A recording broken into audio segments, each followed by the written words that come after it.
Buenos días a todas las personas que nos acompañan, docentes, estudiantes, asistentes de otras entidades académicas y público en general. Mi nombre es Carla Ruiz y yo seré la moderadora de esta conferencia. Les damos la más cordial bienvenida a esta conferencia que en el marco de la Semana de la Comunicación 2024 contará con la participación de la doctora Eva Teresa Chávez Lomelí, la doctora Yana Franco y la periodista María Félix Escalante, quienes nos hablarán hoy sobre el tema Comunicación y Género, una mirada nacional e internacional.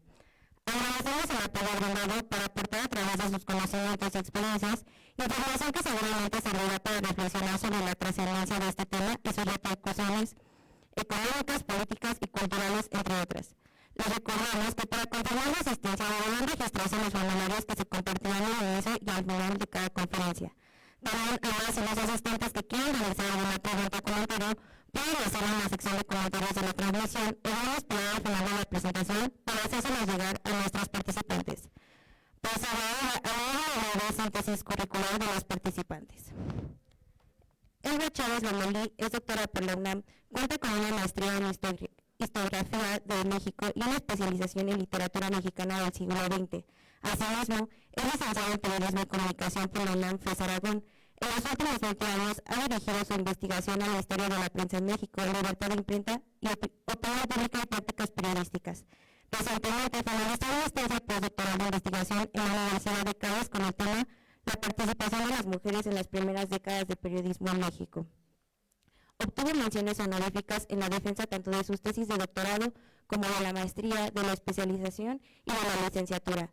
Fue acreedora al Premio Especial de Periodismo por Historia de la Prensa por su tesis de maestría Lo Público y lo Privado en los impresos decimonónicos. Libertad de imprenta 1810-1882, otorgado por el CONEC y la Fundación Manuel Buendía. También la medalla de diploma al mérito universitario entregado por la UAM por estudios de maestría y también por estudios de especialización. El premio de mejor tesis de licenciatura y medalla y diploma Gabino Barrera al mérito universitario, otorgado por la UNAM. Desde 1999 es profesora de la UNAM, donde ha impartido materias como nota informativa y crónica noticiosa, reportaje, entrevista, entre otras. Es autora de libros como Ecatepec a través del tiempo y lo público y lo privado en los impresos decimonónicos, Libertad de imprenta, en el reino de la opinión, impresos y nueva cultura política, y coautora de obras como La comunicación que necesitamos, El país que queremos, la prensa como fuente para la historia y el periodismo ante la realidad sociopolítica contemporánea. Ha sido directora general de Información y Servicios aliados del Gobierno del Estado de México, coordinadora de comunicación institucional, directora de comunicación social, jefa de difusión, editora y coeditora, jefa de formación general, jefa de sección, reportera de frentes como Presidencia de la República. El entonces IFE, Cámara de Diputados, entre otras. Ha trabajado en diversos medios de comunicación escritos a lo largo de 35 años de trayectoria, en medios como Reforma, El Universal, Novedades e Impacto.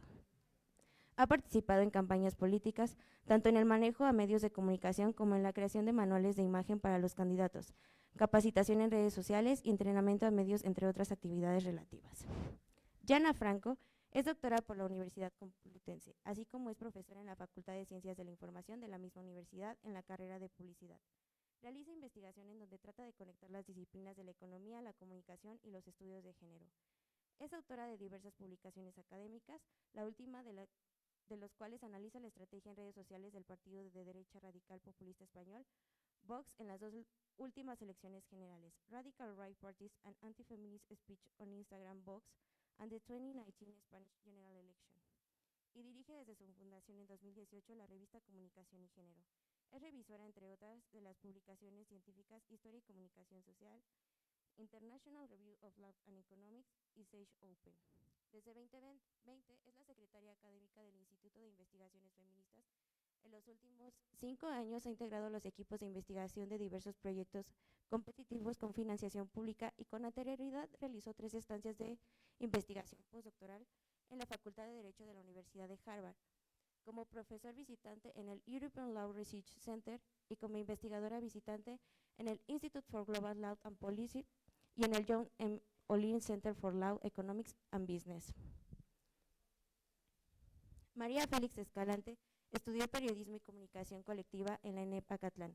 Ingresó al periódico El Universal en 1985, donde trabajó hasta agosto del 2020. Inició su carrera como secretaria de redacción y desempeñó los puestos de coeditora. En 1995 pasó al periodo vespertino El Gráfico, donde fue coordinadora editorial, subdirectora y directora editorial durante más de 13 años. De 1992 a 1994 fue jefa de redacción de la revista Impacto. En 1990, fue jefa de redacción de la revista El Ciudadano. Bienvenidas, doctora Elba Chávez, doctora Yana Franco y periodista María Félix. Sin mayor preámbulo, damos inicio con la conferencia, para la cual me gustaría darles la palabra. Muchas gracias.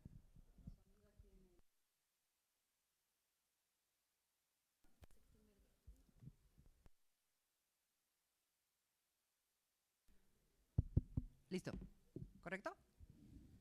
¿Me escucho? Hola, muchachos, muchachas, chicas, chicos, hablando de lenguaje inclusivo y pues que tiene mucho que ver con el tema que vamos a abordar el día de hoy. Pues muchas gracias, sean todos bienvenidos, muy buenos días todavía.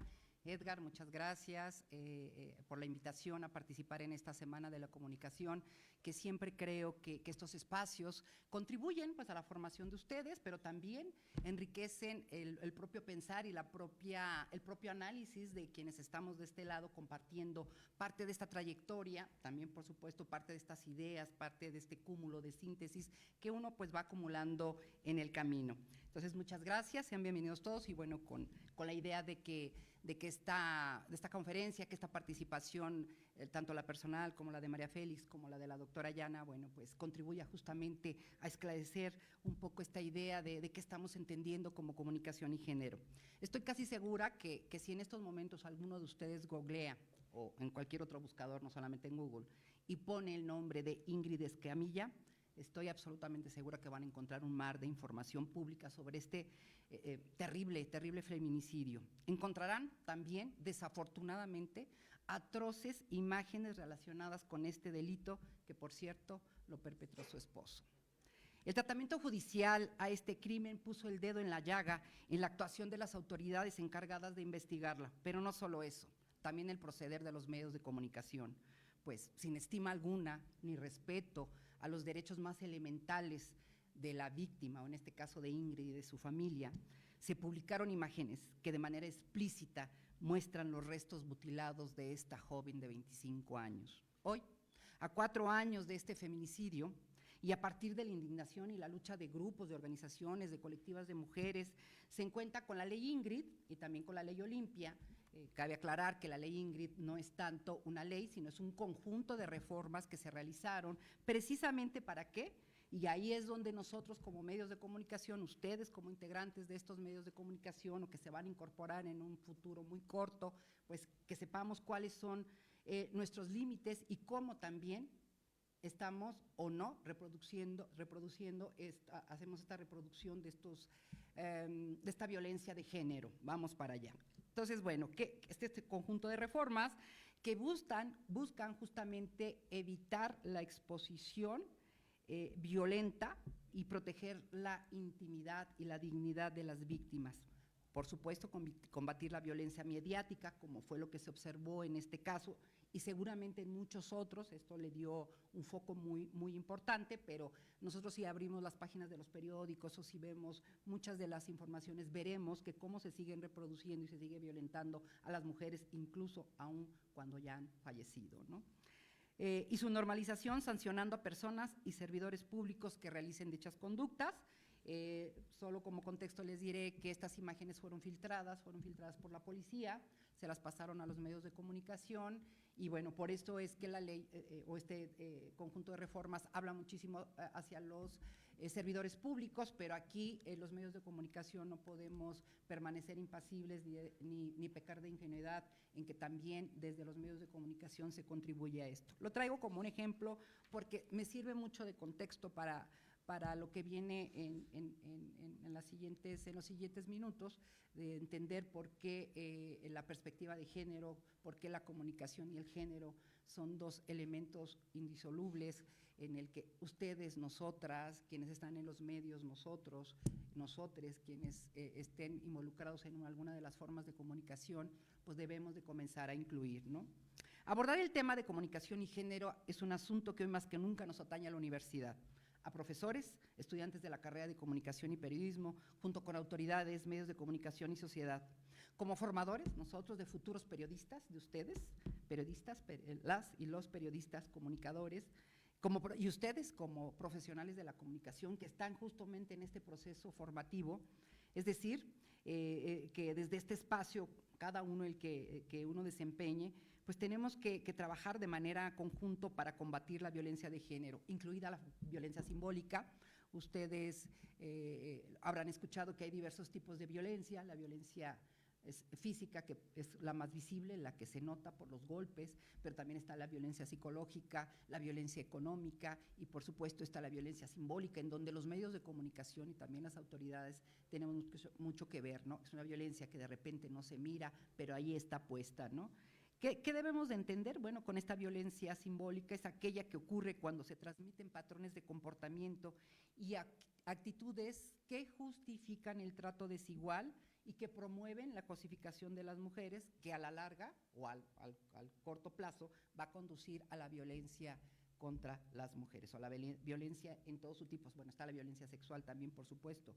Y refuerza además los roles de género y estereotipos de sumisión y dominación, que con frecuencia otorgan una posición de superioridad, control y poder de las mujeres, como lo vimos, que se dio en algunos de los medios de comunicación en el caso de Ingrid.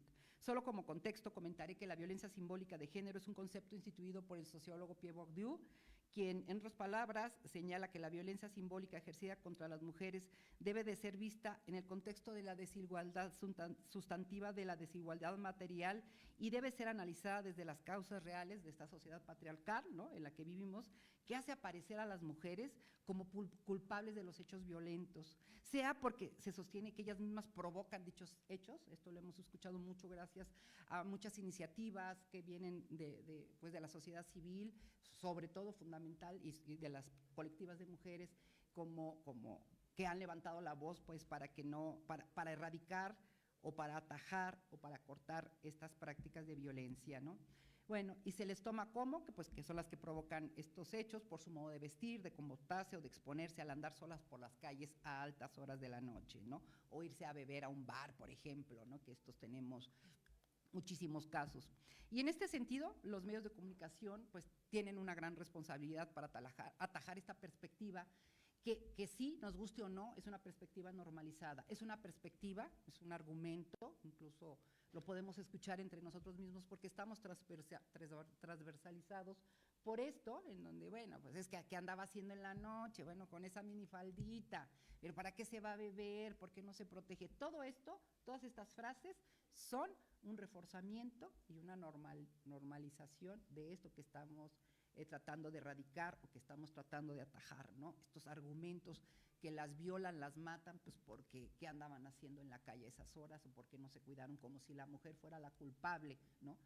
Se culpabiliza a la mujer en lugar de ver las causas reales o las causas intrínsecas y el trasfondo que está en todo esto. Bueno, es así que al hablar de comunicación y género lo haré desde esta conceptualización y en dos sentidos. El primero relacionado con el andar de las mujeres en los medios de comunicación en México desde una perspectiva histórica y de género. Y el segundo, al apuntalar algunas reflexiones y aportes para la construcción de mensajes periodísticos precisamente con perspectiva de género, ya sea para los medios offline, ¿no?, los llamados medios tradicionales, radio, prensa, televisión, que ya son offline, fuera de la línea, y los online o las redes sociales.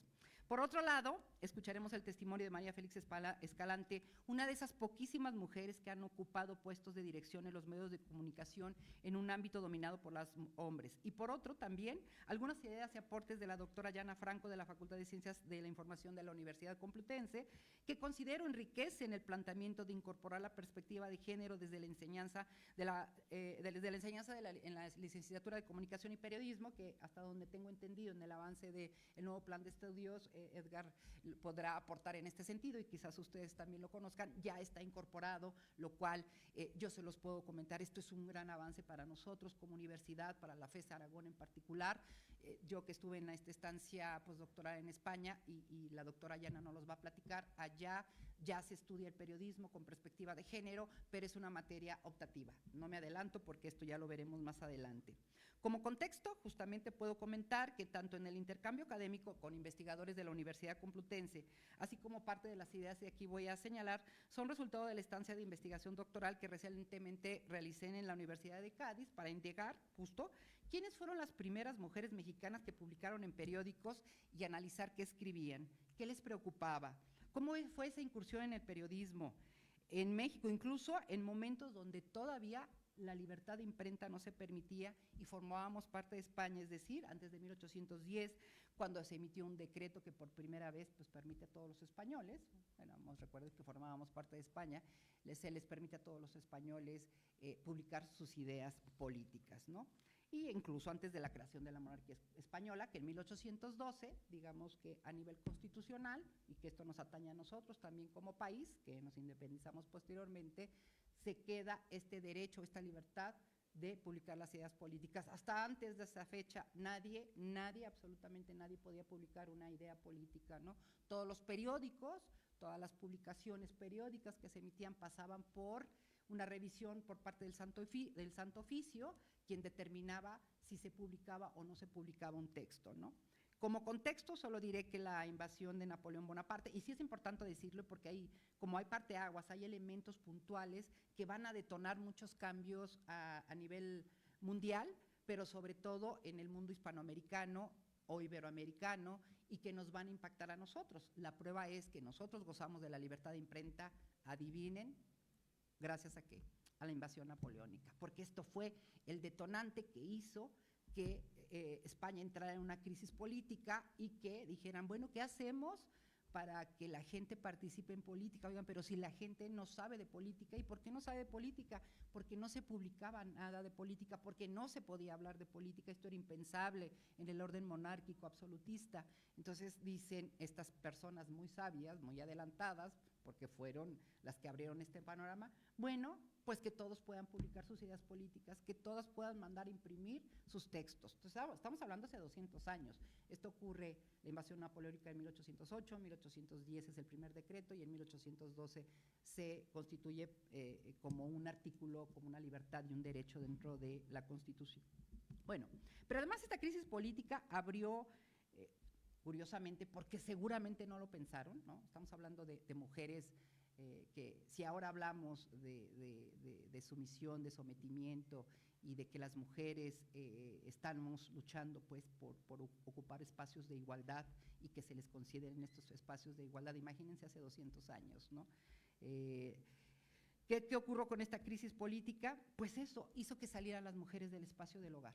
No lo pensaban, ni quienes crearon dejaron este derecho o esta libertad como un derecho, no estaban pensando en las mujeres, estoy segura, totalmente segura. Pero las mujeres no todas, por supuesto, hay un grupo de mujeres que son más adelantadas en el sentido de que la educación no es tan formal como la de los hombres, pero saben algunos idiomas, leen literatura, pero ellas no podían comentar nada fuera del ámbito privado, del ámbito de la intimidad, donde se reunían con sus amigas y a lo mejor comentaban estos temas, pero no lo hacían en público, insisto, esto era todo del ámbito privado.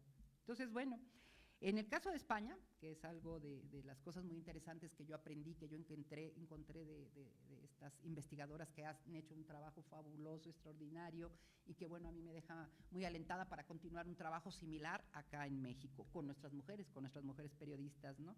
Dice, cito, hay dos imágenes distintas de mujer, ¿no? La heroína y la matrona, en estos momentos de crisis bélica en España. Así pues, es bastante habitual encontrar referencias a la figura de las heroínas y, por otro lado, numerosas proclamas y panfletos donde se exaltaba a la mujer como emblema de los valores tradicionales.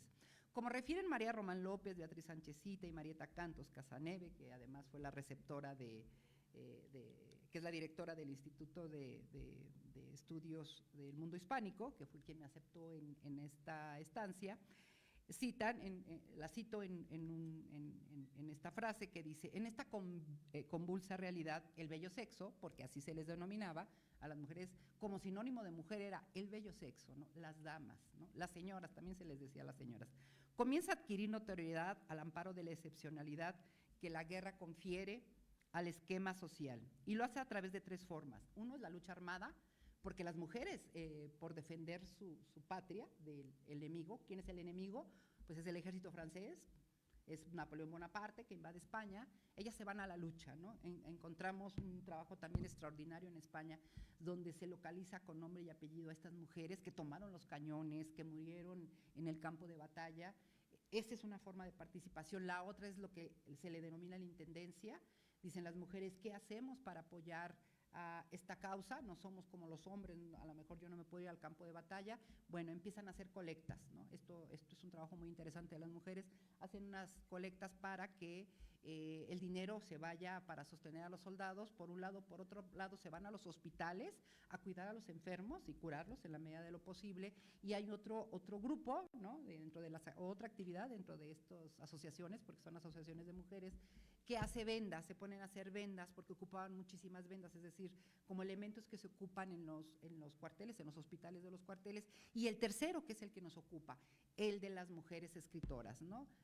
El término periodista no estaba todavía sentado, el término de periodista, periodismo se asienta como a mediados del siglo XIX, pero se les decía escritores, escritores públicos, pues las mujeres toman la pluma. Y esto es lo que a mí me regocija siempre de poderlo venir a platicar, de saber que allá hay un trabajo muy interesante sobre estas primeras mujeres, pero de haber encontrado yo a mis mujeres, a nuestras mujeres periodistas, que la historia oficial o la historia tradicional o la historiografía tradicional ha invisibilizado, que también es algo que vamos a ver. ¿Por qué ha invisibilizado? Porque el trabajo de las mujeres no importaba, porque el trabajo de las mujeres hasta hace poco, lo quisieran o dejaran de hacer, no era un asunto que al investigador le llamara la atención, como qué importancia podría tener lo que hace una mujer. Pues bueno, la importancia es tal que yo puedo decir ahorita, a reserva de que se encuentren más documentos y más investigaciones, que encontré esas mujeres. Esas mujeres que por el momento que están viviendo no fueron capaces de poner su nombre completo y que tuvieron que utilizar seudónimos como la Coleguita, como la Barbarita, o como Juanita, o como la Celosa Mexicana, entre otros. Y que además tuvieron que pedir, en todos sus textos, piden disculpas.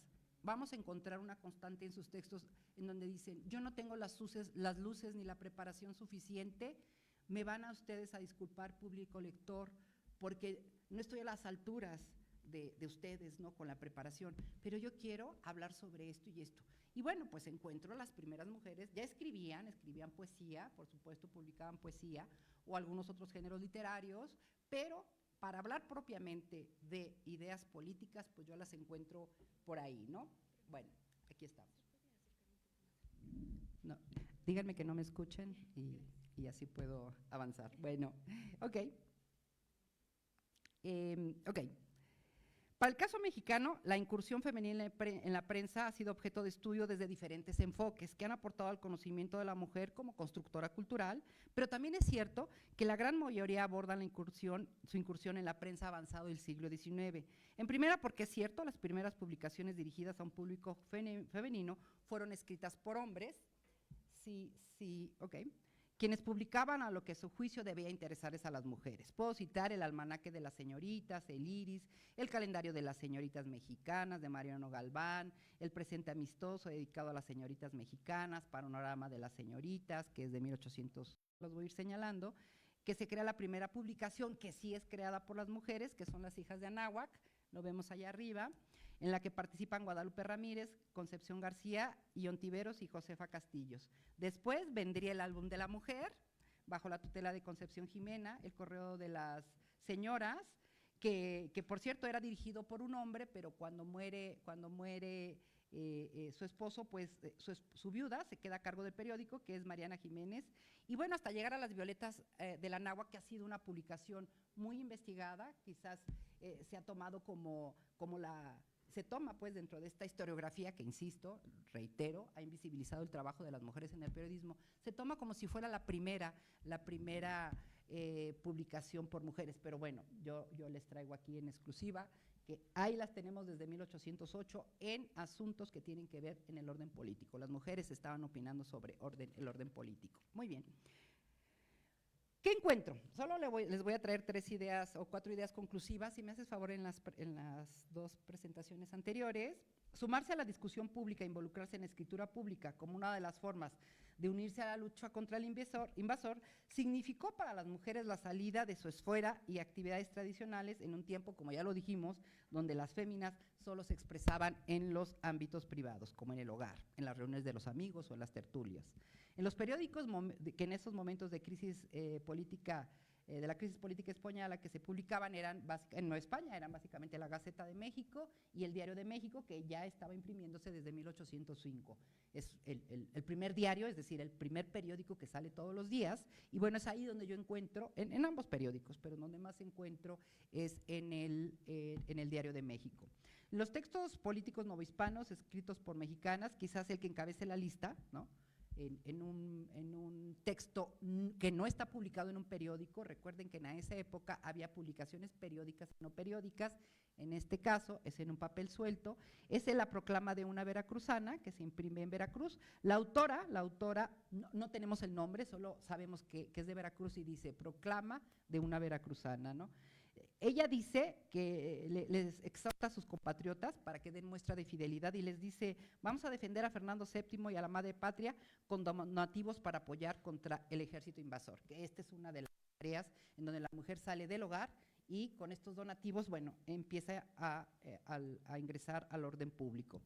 Luego, otra proclama, que es de María Francisca de Nava, que se llama así, proclama de doña María Francisca de Nava, mexicana llena de entusiasmo hacia SIC, su soberano el señor don Fernando VII, en donde además se publica un sonato de Ignacia de la Vega, quien va a ser de las figuras que más se hará presente en el Diario de México, Ignacia de la Vega, que es la coleguita.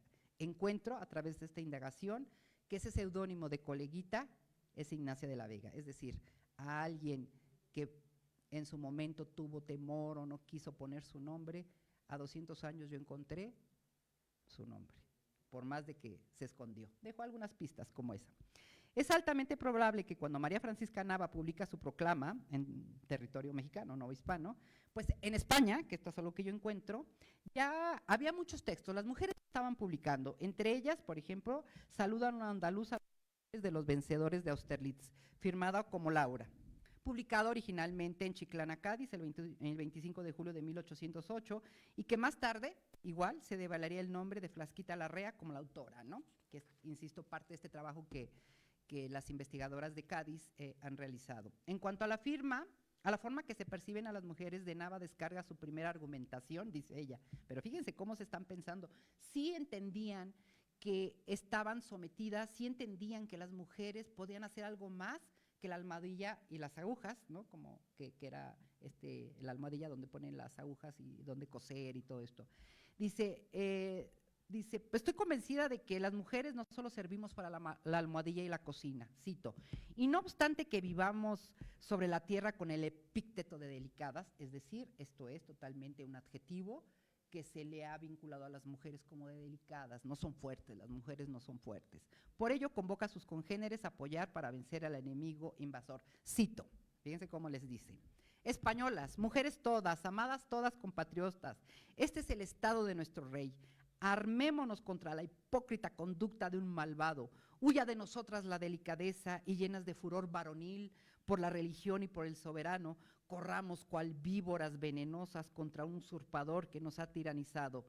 Tóquese el arma, valientes españolas, americanas, hagamos lugar en la campaña, volamos a salvar a nuestro rey, muramos por vengar tamaña ofensa, pero entre tanto gritemos sin cesar: muera la Francia, muera su emperador, viva la religión, viva la patria y viva siempre y para siempre, vive el sol que nos alumbra, que es Fernando VII.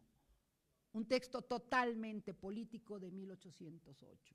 Hasta antes de esta crisis política, este texto hubiera sido impensable que se publicara, no solo en contenido, pero además que una mujer lo hubiera escrito. Otros escritos políticos fueron firmados con los seudónimos, como ya lo comenté, de Coleguita, Barbarita, Juanita o la celosa mexicana.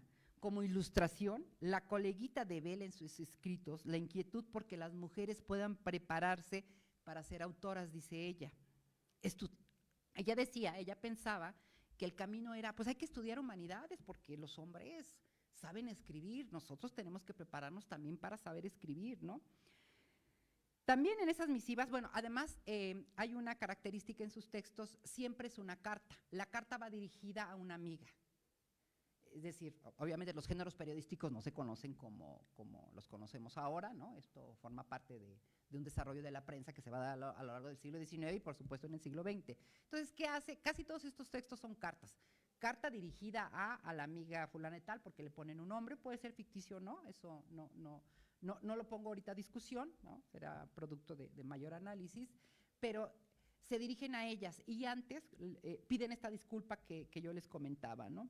Dice, bueno, son seudónimos. El 11 de marzo, por ejemplo, de 1809, escribió que desde que supo, cito, es la coleguita, que es Ignacia Nava, que logré correlacionar y encontrar que esa coleguita tiene su nombre, que es importante ponerles nombre, ponerles un rostro a estas mujeres, ¿no? Dice, cito, la prisión del amabilísimo, dice, desde que supo, cito, de la prisión del amabilísimo Fernando, por ese monstruo corso que nos engañó miserablemente, no he tenido un momento de placer, sino en aquellos en que nos comunican las heroicas victorias de nuestros hermanos los españoles, y aún estas me alegran a medias cuando sé que Fernando permanece entre aquellos monstruos de la iniquidad. También esta autora asume el papel que corresponde por ser mujer, era imposible pues que se emanciparan, insisto, el contexto no daba para tanto, y dice ella, y ciertamente somos las más sensibles, las mujeres, sin embargo, en su ánimo está el querer aniquilar, otra vez cito, a esa turba de asesinos que han turbado nuestro reposo, cierro cita. Y al no poder las armas, pues toma la pluma y ofrece esas cartitas, dice, cuyos borradores conservo de las que remitía una amiga mía, que esta va a ser la característica. Los contenidos de los textos guardan también una estrecha relación a lo publicado en el territorio ibérico. Lo que yo encuentro es un paralelismo entre las primeras mujeres periodistas o que escriben sobre política y lo que están haciendo en España es muy, muy parecido, ¿no? Dice, son estos llamados patrióticos a que otras mujeres participen con donativos, a auxiliar con vendas, zapatos y uniformes, incluso también para la manutención de los soldados, por un lado, y por otro, a fijar su postura en contra del monstruo, ¿no? Porque así se dirigen siempre cuando hablan de Napoleón Bonaparte. Fustigar la actuación de los franceses y a no dejarse avasallar por esas prácticas impías.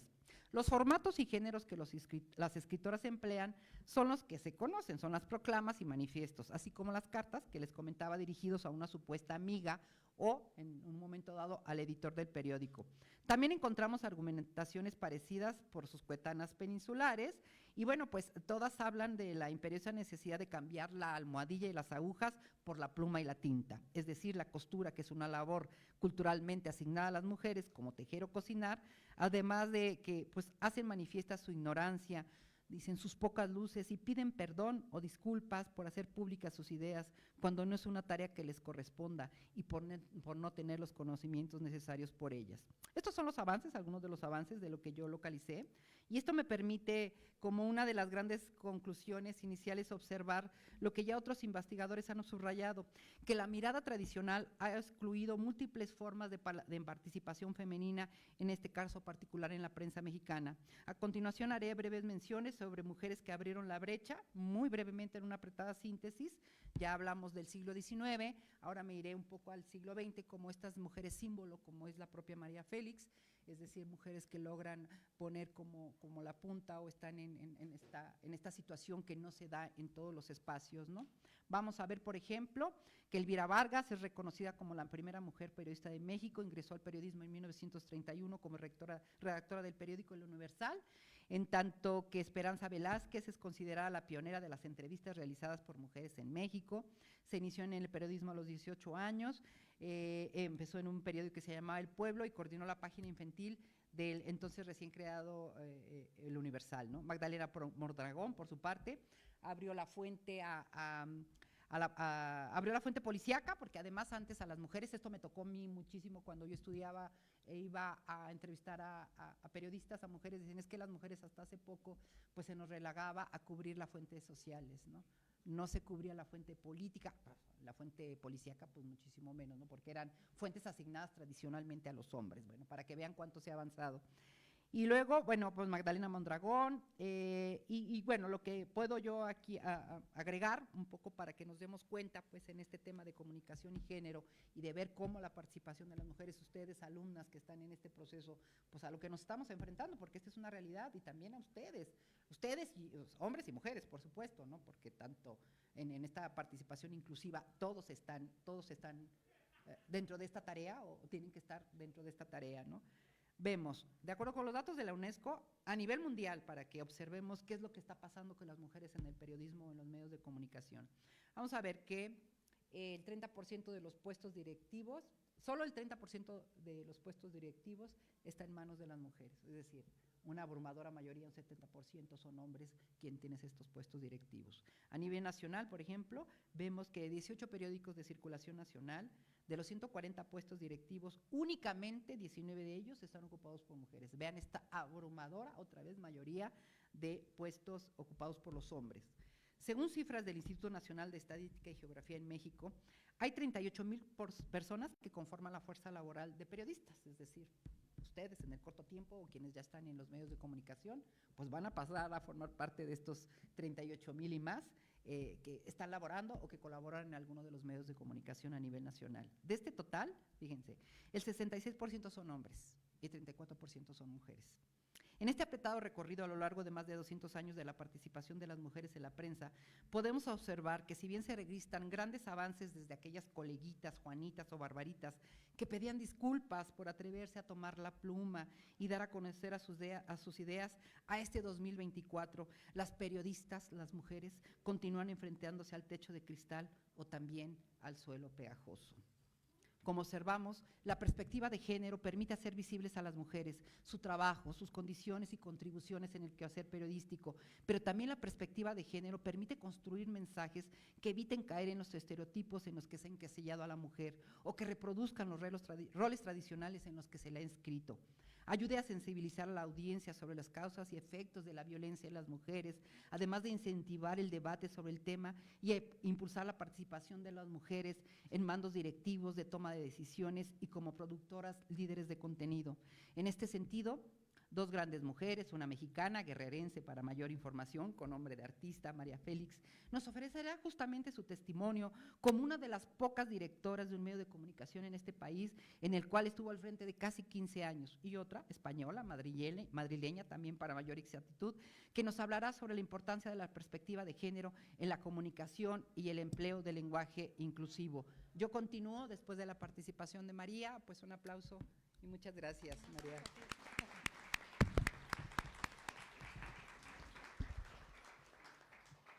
Buenas tardes, me da mucho gusto estar aquí. Es la segunda vez que piso esta escuela. Una vez justo vine a un examen profesional con una compañera que trabajaba conmigo en la redacción del gráfico y que escribió su tesis sobre el gráfico, ¿no? Yo estudié comunicación y periodismo cuando la carrera se llamaba así, periodismo y comunicación colectiva en la ENEP, que ahora es FES Acatlán.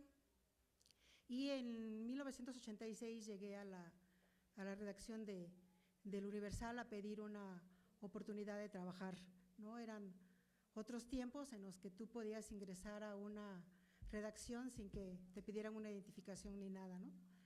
Yo me acuerdo que llegué una tarde, recién había ocurrido el sismo del 85, había mucho polvo todavía en la calle de Iturbide, estaba destruido el CONALEP que se cayó ahí frente al periódico El Universal, y llegué hasta la redacción a pedir trabajo, ¿no? Así diciendo, no, pues yo acabo de terminar la carrera y quiero trabajar en este diario porque considero que es uno de los más grandes de este país, ¿no?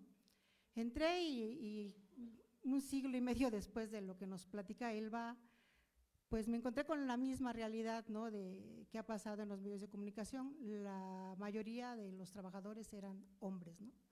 O sea, los reporteros, los editores, el subdirector, el director, todos eran hombres, ¿no? Las únicas mujeres que trabajaban en el Universal estaban en la sección de sociales, que en ese entonces era muy exitosa. Yo creo que había como 20 mujeres trabajando en sociales, quizá una o dos reporteras cubriendo cosas de espectáculos, y había solo una mujer, ¿no? Una mujer en el periódico El Universal que cubría relaciones exteriores, ¿no? Que era la reportera Berta Fernández. Es una de las primeras mujeres que pasó de esta área que se consideraban así como light o como las secciones suaves del periódico a participar en algo más serio, que eran las relaciones internacionales, y Berta también fue la primera mujer del Universal que fue comisionada a cubrir una campaña política. Una campaña política, obvio no era del PRI, que era el partido como hegemónico en ese momento, de un partido de oposición que, pues, que tenía muy pocas posibilidades de ganar, ¿no? Lo que también se demostraba que, bueno, sí se le daba un papel, pero no en, digamos, en el candidato que tenía todas las luces sobre él, ¿no? Cuando yo llegué al Universal, empecé desde el área de la redacción. A mí siempre me gustó todo lo que tuviera a ver con la redacción, más que la calle. Empecé siendo secretaria de redacción del Universal, ¿no? Un cargo que ya no existe porque solo era como leer la nota, corregirla, hacer el encabezado y ya, ¿no? Ahora el editor hace eso y más, ¿no? Pasaron muchos años en el Universal, llegué a ser coeditora, responsable de la segunda sección más importante del periódico, que era la sección de ciudad, y ya hasta 15 años después me comisionaron El Gráfico, que en ese entonces era un periódico vespertino. Igual en los más de 10 años que yo pasé ahí no hubo ningún movimiento en la redacción, en cambio respecto a que las mujeres fueran ocupando cargos directivos, o sea, el coordinador de la edición, el jefe de redacción, el subdirector y el director seguían siendo hombres, ¿no? Cuando yo me mandan al Universal, antes ya había una mujer ahí que había estado como subdirectora, o sea, a ninguna mujer, incluso en El Gráfico, que no era el periódico más importante de la Compañía Periodística Nacional, le habían dado el cargo de directora, ¿no? de un periódico. Entonces yo llego a suplir a una gran reportera que estuvo a cargo de la subdirección unos 2 años, Isabel Zamorano, y el periódico era como una síntesis del matutino, o sea, no tenía una planta de reporteros propia, sino que se nutría de los eventos que había en la mañana en el Universal, se pasaba como un adelanto y de ahí se hacía la edición del periódico vespertino, que era El Gráfico, ¿no? Era un periódico que no tenía mucho éxito en ese tiempo porque el que dominaba era El Ovaciones, ¿no? Entonces ahí como el reto era siempre terminar el periódico a buena hora, no importaba lo que llevaras, porque los voceadores, si ya iban de recoger el Ovaciones y pasaban por El Gráfico y el Gráfico no estaba, pues se iban, ¿no? Pasaron muchos años para que El Gráfico se volviera vespertino. En alguna de sus primeras etapas ya había sido vespertino, pero con la crisis de los periódicos impresos, en que la gente ya casi no compraba periódicos en la tarde, se vio la necesidad de cambiar el periódico como un periódico matutino. Entonces a mí me encargaron hacer todo el proyecto de realizar El Gráfico como un periódico matutino que compitiera con la prensa y con otro periódico muy exitoso en ese momento, que era El Metro, ¿no? Entonces ya me hice todo el proyecto de relanzamiento del Gráfico y lanzamos el periódico como un periódico matutino. Fue en el 2001 más o menos, ¿no? Que se lanzó como el periódico matutino, y yo seguía siendo la coordinadora editorial, o sea, no tenía cargo ni de subdirectora y mucho menos de directora. Digamos que siempre estaba a la sombra de quien fuera el subdirector, aunque yo hacía todo el trabajo de organización de la redacción, organización de la edición, el cierre de la edición, pero pues una mujer todavía no era considerada como con la suficiente capacidad para dirigir un periódico, ¿no? Pasaron muchos años para que a mí me nombraran directora. Fue cuando llegó Raimundo Riva Palacio, que él cuando lo nombran director del Universal, yo había trabajado con él me pone a cargo, o sea, me sugiere que yo sea como subdirectora primero y un año después como directora. ¿Qué pasó en ese tiempo? Que yo tuve que hacer un proyecto de relanzamiento del Gráfico para que no fuera una copia ya del Universal, sino que fuera un periódico con su propia personalidad, que fuera dirigido a un público diferente, que tuviera también sus anunciantes que no iban al Universal y sí iban a otro tipo de periódico. Cuando yo reestructuré todo el periódico, empecé a incluir a mujeres en la redacción, ¿no? Y tuve por primera vez una reportera que cubría deportes, ¿no? Porque también el área de deportes siempre ha sido considerada como un área para que la cubran los hombres, ¿no? Entonces yo tuve la primera reportera, Ariadna Montoya, que cubría los Pumas, ¿no? Uno de los equipos más importantes de la ciudad, y también en otras áreas empecé a incluir a mujeres, ¿no? A mujeres en el área de la cobertura de nota policíaca, porque me interesaba mucho también cómo veía una mujer el asunto de la nota roja, y también era difícil encontrar quien se atreviera a subirse en una moto o trabajar en la noche o en la madrugada a cubrir los eventos que sucedían. También tuve la primera coeditora editorial, la señora Beatriz Caso, que ella todavía continúa ahí en el periódico, que era la encargada de organizar todas las páginas del periódico. En todos estos años, el periódico logró ser el periódico número 1 del país en circulación, ¿no? Llegó a tener casi 300,000 ejemplares. ¿Y qué pasó con este equipo ya que teníamos, no sé, de mujeres? Se veía que era un periódico que estaba dirigido para hombres, porque era un periódico de nota roja, y alguien que había estudiado en CEU y que era mi reportero de policía, dijo, oye, qué raro que un periódico hecho para hombres lo hagan mujeres, ¿no? Entonces dije, bueno, es que la importancia justo es que no estoy escogiendo yo solo a las mujeres porque son mujeres, sino que estoy buscando personas que tengan la capacidad y que tengan una mirada para que este periódico lo hagamos de una manera diferente. Entonces la propuesta del periódico, aunque era un periódico de nota roja, fue empezar a incluir otros temas sociales, ¿no? Empezamos a incluir temas de psicología, temas de salud, cualquier tema de vida. Empezamos a buscar que los casos, por ejemplo, de feminicidios no fueran solo publicados como la nota roja. Yo encontré una colaboradora que entendió muy bien lo que estábamos pidiendo, que es Lidiet Carrión, y empezamos a hacer las historias de los feminicidios, que no se quedaba solo con contar el hecho de nota roja, sino en poner el enfoque en la persona asesinada, en buscar a la familia, a tratar de contar la historia de esa mujer, y empezamos a hacer como una secuencia de notas de reportajes que finalmente terminaron en la edición de un libro, que es La fosa de agua de Lidiet, ¿no?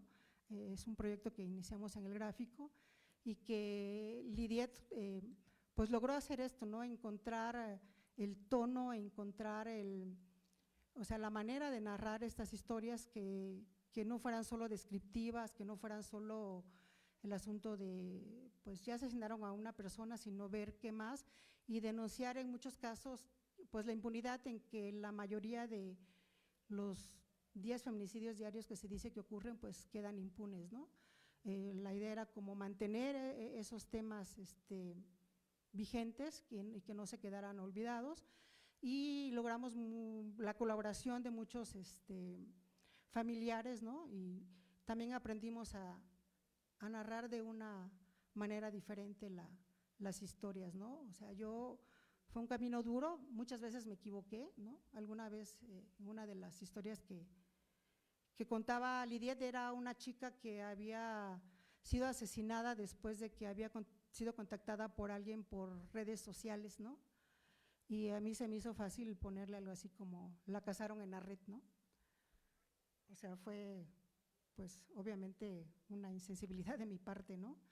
Y la verdad es que fue, o sea, el que te reclamaran, que dijeran, bueno, pues yo te estoy confiando, te estoy contando mi historia y tú te estás pues burlando o a lo mejor buscando la manera de atraer más lectores sin importarte el perfil, ¿no? O sea, todos esos detalles, o sea, nos hicieron a que este periódico de nota roja tuviera una etapa en la que fuimos muy cuidadosos con los temas, ¿no? Hace rato comentábamos con Elba el caso de Ingrid, que fue muy emblemático, y que en ese momento, por ejemplo, ya estando en la redacción y ya con la experiencia que habíamos tenido, y a lo mejor por esta misma idea de que ya teníamos mujeres que estaban participando en la toma de decisiones de la puesta en página, nosotros decidimos no publicar esa foto, ¿no? O sea, la foto de Ingrid no la publicamos en la portada, ¿no? Y eso nos nos ayudó, digamos, a que viéramos qué pasó con los equipos, con los periódicos que sí lo hicieron, ¿no? O sea, como estaba La Prensa y el Pásala, pues a La Prensa llegó un grupo de mujeres, ¿no? O sea, indignadas por el tratamiento que se había dado al caso del feminicidio de Ingrid, ¿no? No salió nadie a atenderlos, se fueron al metro. En el metro sí salió el director pues a dar la cara y a decir que había sido un error y que pues de ahí en adelante se tomarían previsiones para que no se hiciera lo mismo, ¿no? Lo que contaba Elba, ¿no? Muchas de estas imágenes que muchas veces se tienen en un periódico de nota roja no son obtenidas por los fotógrafos, muchas veces llegan después de que ya llegaron las autoridades policíacas y son quienes pues filtran esas imágenes, ¿no? Con este caso lo que pasó es que ya hay lineamientos legales para castigar a quien haga esto, ¿no? O sea, ya las fotos no pueden ser filtradas, o sea, se sigue haciendo, siguen existiendo los periódicos de nota roja, pero sí se ha avanzado a decir, pues no hay impunidad, o sea, el familiar de una víctima tiene dónde apararse, tiene a dónde recurrir para que no se siga haciendo eso, ¿no? Pues yo trabajé casi 14 años dirigiendo el gráfico, creo que fueron años en que sí se modificó, ¿no? la mirada, cómo hacíamos los temas de género y demás, no era tan, yo salí en el 2020, no estaba tan, por ejemplo, lo le decía Elba, el lenguaje inclusive apenas empezaba a decirse, ahora ya veo que en todas partes se está exigiendo que los textos sean cuidadosos también en eso, ¿no? Y bueno, de la otra parte del asunto de cómo está el género en los periódicos, pues en los puestos directivos sigue igual, ¿no? O sea, cuando yo salí del periódico, quien me sustituyó fue un hombre, ¿no? Y los cargos, digamos, como de coordinadores, de editores y coeditores, que son como un piso abajo, son los únicos que aún pueden ser ocupados por mujeres, ¿no? Yo les contaba que pasaron muchos años para que yo contara con la confianza de los dueños de la empresa para dirigir un periódico, tanto que me acuerdo que cuando fui nombrada directora, en lugar de que mis compañeros se acercaran y me dijeran, oye, muchas felicidades María, qué bueno que vas a dirigir el periódico, se acercaban y me palmeaban la espalda y me decían, oye, por fin la revolución te hizo justicia, ¿no? Pues sí, porque yo siempre había trabajado, siempre había hecho la talacha, pero siempre había estado en el segundo piso, no en el primero, ¿no? Y eso pues lamentablemente se sigue manteniendo, ¿no? O sea, son pocas las mujeres en México que son directoras de un periódico, ¿no? Está Carmen Lira, ¿no? Que hace muchos años está ahí, que digamos que es como otro tipo de empresa, no es una empresa privada como lo es el Universal, pero todas las demás empresas, incluso pues La Prensa, que también es un periódico popular como lo fue el Gráfico, pues lo dirige un hombre, ¿no? O sea, yo sí creo que hace falta que haya más miradas femeninas, más manos, más intelecto femenino trabajando en las redacciones y que puedan ayudar a que, pues cuando se tienen esos temas en la mesa, las decisiones a veces no se tomen con esto va a vender más, ¿no? O sea, yo como directora de un periódico de nota roja, o sea, yo tenía muchos estudios que sabía qué portadas vendían más, ¿no? Y muchas veces en la mesa dijimos pues que no los gane la competencia, ¿no?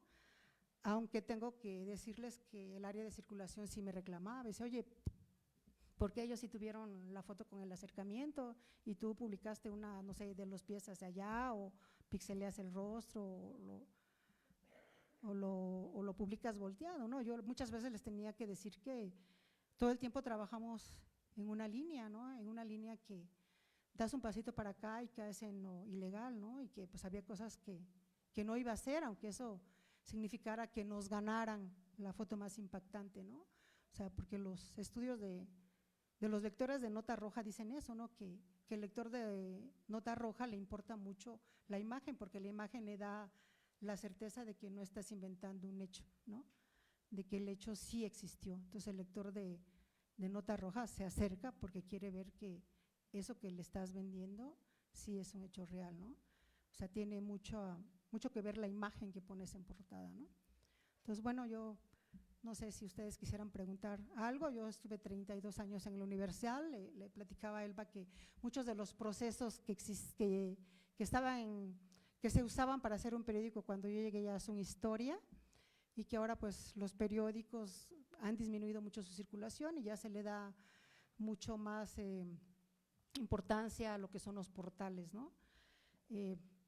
Entonces, pues a ustedes ya les tocará lidiar con esto de que el portal es un medio que nunca descansa, ¿no? No es como cuando hacíamos un periódico que llegabas tú a mediodía, lo editabas, cerrabas la edición a las 2 de la mañana después de que tu junta de información era a las 6. Ahora no, es un proceso que nunca termina, ¿no? O sea, aunque tú ya hayas cerrado la edición, ya te dicen, no, pues ya cambió tal cosa, si hubo algún desastre o algo, el número de víctimas ya aumentó, entonces todo el tiempo tienes que estar pendiente de alimentar las redes sociales, los que nos lleva a otra cosa, ¿no? Que este es un trabajo pues infinito y que también te genera mucha neurosis porque nunca se acaba, ¿no? Nunca se acaba, todo el tiempo hay que estar alimentando con datos nuevos, con video, con imágenes, ¿no? Antes el periodista, el redactor, el reportero solo iba a escribir su nota, ¿no? Te mandaban el fotógrafo que tomaba la conferencia o la foto de la entrevista, ahora no.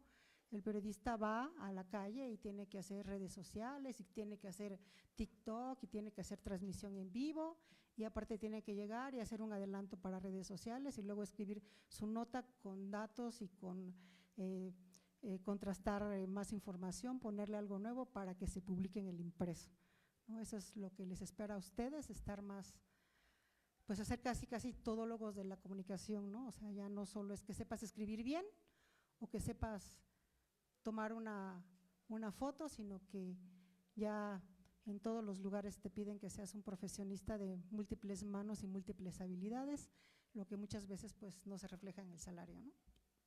Entonces, pues eso, yo lo que les sugiero a las mujeres que están aquí, a los jóvenes que están aquí, es que nunca dejen de prepararse, que si les gusta algo, se especialicen en eso, porque sí falta mucho gente, por ejemplo, que si te gusta deportes, pues seas el mejor en datos, en estadísticas, en historias, en demás, que si te gusta la política igual, ¿no? Que ahora se escriben muchas cosas, o ya al otro día leí un tuit y me dio mucha risa, porque dice, ya nadie quiere ser reportero, todos quieren ser columnistas, ¿no? Todos quieren opinar, pero nadie quiere investigar, ¿no? Entrevistar, contrastar datos. Entonces yo creo que nuestra tarea, pues no solo de las mujeres, sino de los hombres, es tratar de ser cada vez profesionistas más completos, y las mujeres y los hombres, pues en su trabajo todos los días llegar como si fuera el día 1, ¿no? O sea, no pensar en que porque ya llegaste a un medio de comunicación, te abrieron una puerta, ya vas a hacer ahí una carrera exitosa, sino que este trabajo, y parte por el índole de trabajo que es, pues te exige que todos los días te esté preparando, que todos los días trates de ser un mejor profesionista para que tengas pues posibilidades de crecimiento donde estás, y que también puedas ir a otro lado y hacerlo de la mejor manera y pensando siempre en su crecimiento, ¿no? Pues muchas gracias por su atención. Muchas gracias, María, que esto es pues una pequeña parte de toda su trayectoria. Bueno, imagínense su día a día durante estos 32 años y casi los últimos 15 como directora de un periódico, y efectivamente esto es lo que ella menciona, un clásico, un tradicional ejemplo del famoso techo de cristal, ¿no? Donde las mujeres estamos haciendo la talacha, ¿no? Donde estamos siempre al pie del cañón, pero no llegamos a los puestos directivos. En el caso de María, bueno, pues llega a este puesto directivo, pero después de casi 20 años de estar siempre sus jefes soportados en el trabajo que ella hacía, ¿no? Esto es muy común. Y luego el tema, que es un término que también manejamos mucho, que es el suelo pegajoso, ¿no? En el que vivimos las mujeres.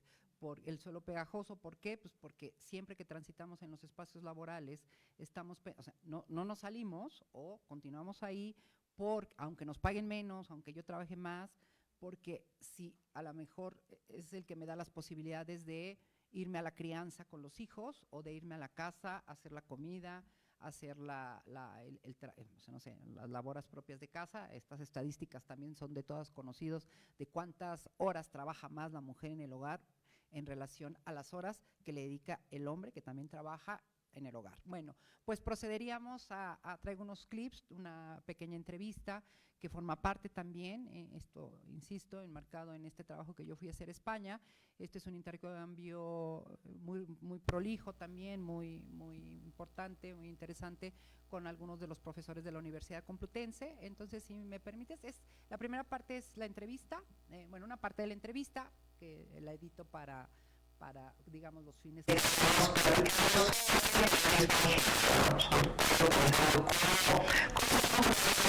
pero también cómo los medios están trabajando el tema de género, o cómo los medios están mirando a las mujeres, qué reproducimos los medios acerca de las mujeres, ¿no?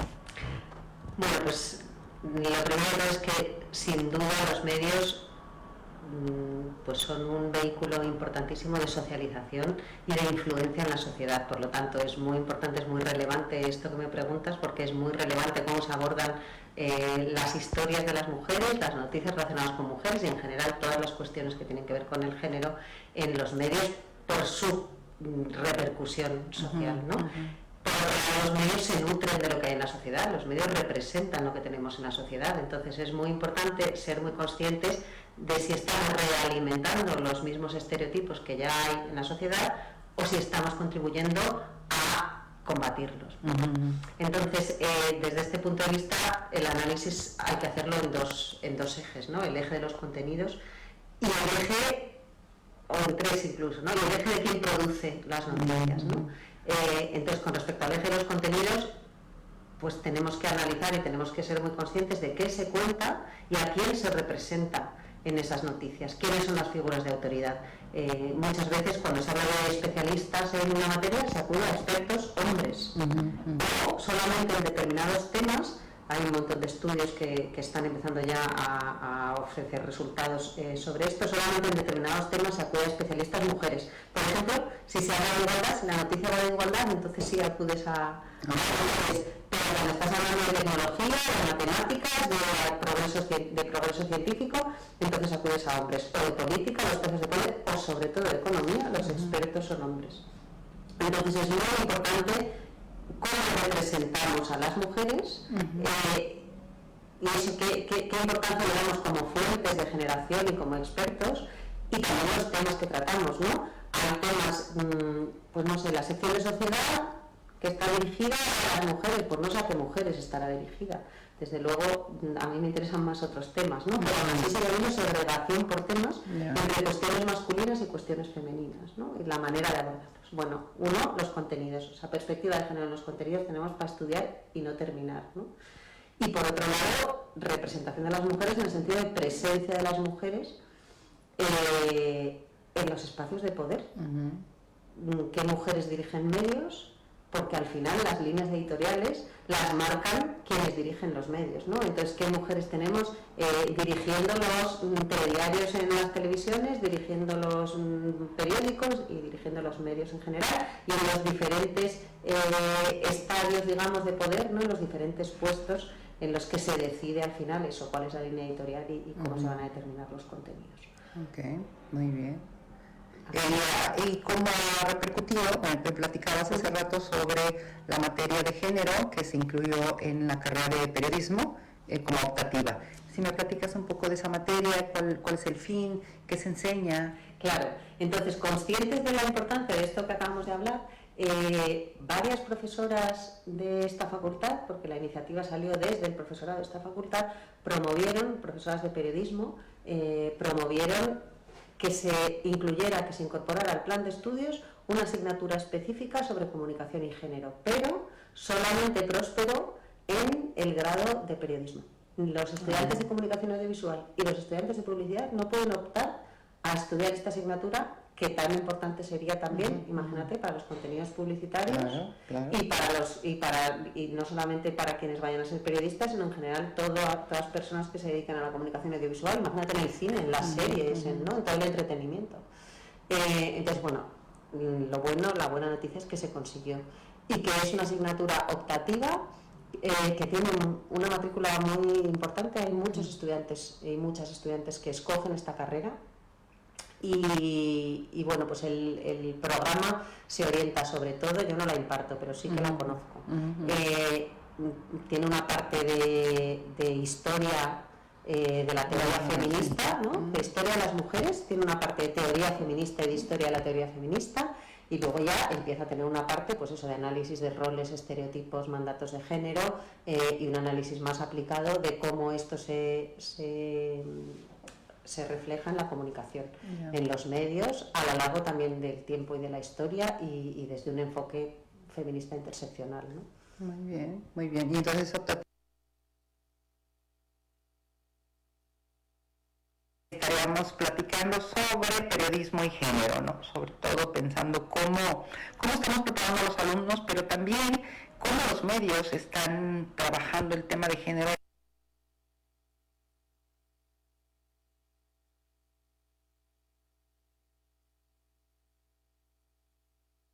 ¿Qué nos recomendarías o qué recomendarías? Está con nosotros Yana, ella es profesora de la Universidad Complutense, ella imparte clases en la carrera de publicidad, y bueno, pues estamos dialogando acerca de muchos aspectos desde la formación profesional, que es un poco también el contexto sociocultural en el que los periodistas se están desarrollando en el ámbito laboral, pero también temas como de mujer, porque bueno, se ha vuelto especialista, o es un tema que ella trae mucho en su bagaje y en su actividad cotidiana, ¿no? Entonces, ¿qué les recomendarías a los alumnos de comunicación y periodismo, o de periodismo en nuestro caso, que es como fundamental dentro de su formación? Digo, claro, estamos hablando de este público es universitario, ya está tomando sus clases, pero ¿qué recomendarías, Yana? Que intenten aplicar una mirada de género, a los contenidos que están abordando, que están produciendo o que están analizando. Que se den cuenta, ¿no? Que estén alertas y que se den cuenta de esos contenidos, a quién interesan y a quién representan, de cómo se representa lo femenino, lo masculino y en general los roles de género, que lo miren con sentido crítico. Claro. Y también pues quién produce esos contenidos, si todos los expertos siempre son hombres, y como si no hubiera especialistas que fueran mujeres, o en qué ámbitos, ¿no? Que se den cuenta de que no existe una mirada neutra ni existe una información neutra, que cuando no se están representando mujeres, esa información no está siendo veraz, porque está dejando de representar a la mitad y más de la población. Que sean conscientes de ese sesgo de género que suelen tener las informaciones, y no solo la información, también el entretenimiento, también la publicidad, la segregación por género, ¿no? Qué cosas se dirigen a un target femenino, qué cosas se dirigen a un target masculino. Bueno, pues eso, que sean sagaces, ¿no? Y apliquen una mirada aguda y se den cuenta de todos esos sesgos en la comunicación. Pues muchas gracias. ¿Algo más que te gustaría agregar de cualquiera de los temas que hemos abordado, como un cierre? No. Bueno. Gracias. Pues no, al contrario, gracias, muchas gracias. ¿Qué nos recomendarías? Muy bien, Yana, muchísimas gracias. ¿Quisieras añadir algo más a esta conversación tan interesante que hemos tenido? Pues estaba pensando que sí, hay algo que quiero añadir que se me ha olvidado explicar antes o comentar, y que tiene que ver con el lenguaje. Estaba como haciendo así recomendaciones o sugerencias a los estudiantes para mirar con perspectiva de género la comunicación, y claro, fundamental el vehículo de la comunicación, el lenguaje que se utiliza. Es muy importante cómo nombramos las cosas, cómo nombramos la realidad.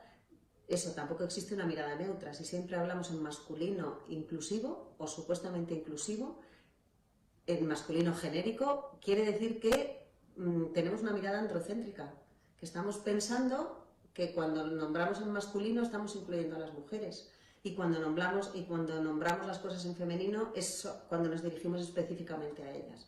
Entonces, es importante tener en cuenta que el lenguaje no es neutro y que lanza un mensaje político, ¿no? Que lanza un mensaje de a qué está representando y a qué no. Entonces, mi recomendación pues como siempre, intentar utilizar el lenguaje inclusivo para combinar los distintos principios, ¿no? También la economía del lenguaje está bien, pero claro, el lenguaje tiene que ser económico y también tiene que ser eficaz. ¿Cómo cuáles serían estas palabras que Entonces, recomiendas? está bien, pues por ejemplo, yo intento, si puedo desdoblo, yo soy militante, porque a mí me gusta visibilizar lo femenino, entonces yo muchas veces mujeres. digo, sí, hombres y mujeres, profesores y profesoras, y me parece que está bien. Pero es verdad que hay veces, por una cuestión de rapidez, o que alterno, como hacen en inglés, y a veces digo las profesores, y me da igual la concordancia, no, esto no se lo recomiendo a periodistas, yo es que soy economista. Vale. Y aparte de eso, ya digo que lo hago por militancia. A veces digo las profesoras, y entonces aviso de que estoy utilizando el femenino inclusivo, que también es muy educativo, y otras veces los profesores, eso es más, se hace más en inglés, con los pronombres y tal, y muchas veces lo que hago es decir profesorado, o hablar de estudiantes en vez de alumnos y alumnas, depende, pero que se juegue, o sea, y que no pasa nada, no pasa nada o sea, la economía del lenguaje está bien, pero la precisión en el lenguaje también está bien, y las mujeres no queremos que se nos invisibilice. Estamos acostumbradas a sentirnos incluidas en lo masculino, pero eso determina la mirada del mundo, y hay que ser consciente. Entonces, bueno, pues está muy bien también desdoblar y eso, y decir los niños y las niñas. Ya, muy bien, pues muchas gracias. Muy bien, Yana, muchísimas gracias.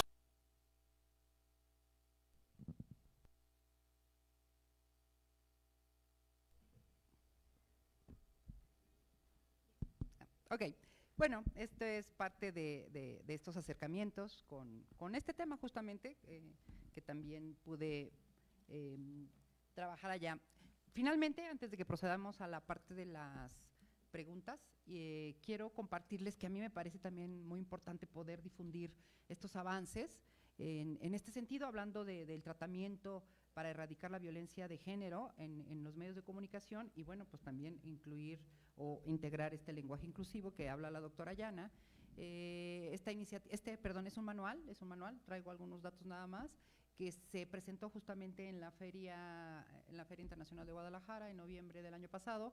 Forma parte del trabajo que realiza la iniciativa Spotlight junto con ONU y con AVIB, el Instituto Nacional de Mujeres, y se llama así, un manual, aquí lo vemos, es la portada, se llama Un manual urgente para la cobertura de violencia contra las mujeres y feminicidios en México, ¿no? Está integrado por Spotlight, que es una alianza global con la Unión Europea, la ONU, lo que ya hemos dicho, con ABIM y el Instituto Nacional de Mujeres. Les traigo algunas ideas genéricas porque al final esto va dirigido mucho son herramientas para las y los periodistas, comunicadoras, así como a los medios de información, para incorporar la perspectiva de género en la cobertura de casos de violencia contra las mujeres y las niñas, con especial atención en el feminicidio. Me voy a ir un poco rápido, yo les doy la liga, pero si ustedes lo buscan, van a encontrarlo, es un documento de libre acceso, es un PDF, entonces creo que esto nos va a ayudar muchísimo a nuestra práctica cotidiana, aquí ustedes en el proceso de formación, pero también a quienes estamos trabajando en los medios de comunicación. Bueno, si se va a cubrir una noticia de feminicidio, pues ya lo vimos, justamente esto es a partir de este caso Ingrid, de la ley Ingrid, es preciso omitir en las fotografías el cadáver, no es aceptable ni siquiera con distorsiones, ¿no? Porque antes, pues, blureábamos, pixeleábamos o poníamos la famosa rayita, además que no hayan sido autorizados por los familiares, que violen su privacidad y la de sus allegados, que esto, insisto, todo esto pasó en el caso de Ingrid, que se estigmaticen y propicien juicios, bebiendo, fumando, portando armas, ejerciendo trabajo sexual, que sexualicen, ¿no?, en ropa interior, con grandes escotes, desnudas o que muestren un cuerpo atractivo, ¿no? Es el tema de los estereotipos femeninos, ¿no?, de su sexualidad, apología de su apariencia y de su ser y estar en el mundo a partir de su físico, ¿no? Con estas características negativas, donde se vean alteradas en sus emociones y violentas, ¿no? Un poco para erradicar esta idea, es que las mujeres son muy sensibles, están en sus días, o son sus hormonas, etcétera, ¿no? Que atenten contra su dignidad, que pueden hacer mofa de su cuerpo, estrato social o de alguna enfermedad o discapacidad, que sean discriminadas, o que sean imágenes discriminatorias hacia ciertas ocupaciones, grupo étnico, nivel, que propicien el morbo, que muestren a la víctima con personas no involucradas en el hecho, donde se muestren violentadas, ¿no? Con golpes, sangre, laceraciones. En el caso de que la víctima suba las imágenes en redes sociales para denunciar o evidenciar la violencia, los medios pueden retomar las imágenes, pero siempre cuidando de tapar el rostro, no poner el nombre completo. Hay que cuidarlas, si ellas son como esta fuente informativa, hay que cuidarlas, ¿no? Para no estigmatizarlas y no revictimizarlas o volverlas a violentar, ¿no? Fuera de contexto, además, o editados al punto de desinformar, filtradas por la policía, como fue el caso. Esto en las fotos. Durante el proceso, que los agresores no hayan pasado por un proceso penal, recursos que sí pueden utilizarse, fotografías que son autorizadas por la familia de los allegados, de familiares que hayan sido entrevistados o protagonizan la historia, siempre con autorización, ilustraciones alusivas al tema de violencia, ¿no? O conceptuales, ¿no? Miren, por ejemplo, conceptuales o simbólicas, como aquí se dice las fotografías de cruces rosas, pancartas, protestas feministas, siempre va a haber recursos en los que no tengamos que volver o presentar las fotografías de la mujer que, insisto, revictimiza, ¿no? Ya fueron víctimas y al ser publicadas y al ser expuestas al público se vuelven a victimizar, ¿no? Retratos ilustrados, imágenes en campañas institucionales contra la violencia de género, bueno. Y bueno, imágenes y genéricas de policía juzgados, ¿no? Esto es lo que sí se puede. Y vamos a ver las aportaciones de este manual, que por eso quise traérselas, porque me parece que son muy ilustrativas y que van en consonancia con lo que menciona la doctora Yana. Usar el desdoblamiento masculino y femenino, chiquillos y chiquillas, o chiquillas, y entre paréntesis, os, as, los profesores, profesoras y profesores, los alumnos, alumnas y alumnas, el ciudadano, ciudadanas y ciudadanos, en fin, el cliente, etcétera, el hombre, la mujer. Alternar el orden de presentación, ponen por ejemplo señoras y señores, niños y niñas, mujeres y hombres, ir por la economía del lenguaje, si son más mujeres que hombres, usar el femenino como genérico. Yana ya decía, bueno, pues a lo mejor a los periodistas, aquí me parece que el propósito es más importante que la lexicografía o las reglas de acentuación o de puntuación o las reglas de la RAE, ¿no? Muchos se ha hablado del uso del arroba, ¿no? Que a lo mejor ortográficamente no tiene todos sus críticas, pero en este caso sí sirven para visibilizar, sí nos quedan claro que poniendo el arroba nos estamos refiriendo a los hombres y a las mujeres, está bien, ¿no? Usar el X, hasta el arroba, si el medio me lo permite, no es cuestión de ortografía y gramática, es cuestión de inclusión. Chiquillas, por ejemplo, la X, ¿no? También para estos temas de inclusión, aquí es chiquilles, ¿no? Omitir los artículos ante sustantivos neutrales como periodistas, participantes, representantes, que son neutrales y que se puede utilizar tanto para uno como otro, ¿no? Usar estrategias tipográficas, hola, bueno. Y los usos de sustantivos comunes, como en lugar de decir las alumnas y los alumnos, pues el alumnado, ¿no? El niño, la infancia, la niñez, los estudiantes, en fin, electores, pobladores, etcétera. Usar femeninos que ya existen, recuerden que antes muchas de estas profesiones pues no eran estudiadas o las mujeres no participaban en ellas, pero bueno, cada vez ante esta creciente incorporación, pues vemos que ya podemos decir jueza, médica, presidenta, árbitra, ministra, obispa, pilota, socia, etcétera. Jardinera, mecánica, química, etcétera. Pues bueno, al final esto sería todo por nuestra parte. Espero que esto haya sido ilustrativo, que ponga un acento a este trabajo que estamos haciendo desde el arista, desde el espacio, desde el terreno, desde el territorio, desde las clases, desde los medios de comunicación que nos competa para que nos quede tanto a hombres como a mujeres. Claro, en qué podemos nosotros contribuir como medios de comunicación, ¿no? En nuestro actuar cotidiano también, por supuesto, pero muy en concreto en esto que nos ocupa y que nos une, que es la carrera de comunicación y periodismo, y para la que ustedes están aquí y nosotros pues de este lado contribuyendo o intentando pues incorporarnos a enriquecer estos pareceres. Podríamos pasar, habría un tiempecito de unos 10 minutos para las preguntas y respuestas, porque entiendo que viene otra conferencia más adelante, más o menos tratando de ajustarnos al tiempo. Aquí está María, para que le pregunten todo lo que ustedes quieran, y bueno, también yo estoy a sus órdenes. Muchas gracias. Muchas gracias. Gracias. Podemos seguir el clásico, levantamos la mano y en ese orden vamos escuchando las preguntas, y ¿te parece que vayamos contestando conforme pregunten? Sin miedo, no pasa nada.